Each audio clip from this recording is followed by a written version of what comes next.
Je vous ai déjà raconté quelques histoires du lycée, mais il y en a encore plein d'autres. Comme la fois où ma prof a cru que je voulais me suicider. C'était en terminale, on avait un devoir sur table de SES et j'avais pas révisé. Du coup, à la place de rendre copie blanche et de rien faire pendant 2 heures, j'ai écrit une histoire. Et ça parlait d'une fille avec pas mal de problèmes qui à la fin s'endort entre guillemets dans son cocon.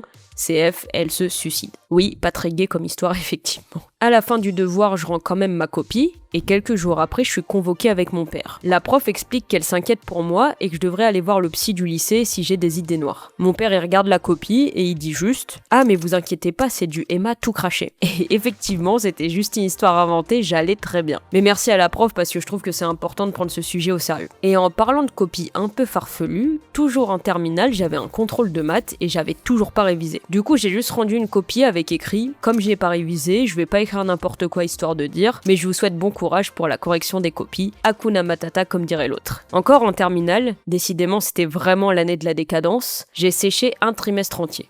Oui, c'est juste ça l'anecdote. Sinon, mon lycée, il était juste à côté d'un autre lycée, et à Mardi Gras, c'était vraiment la guerre entre les deux. À la sortie des cours, c'était bataille d'œufs et de farine. Sauf qu'une année, ça a un peu dégénéré, et une pote s'est fait casser la jambe par des élèves du lycée voisin. Quand je vous dis que c'était vraiment la guerre, ça rigolait pas.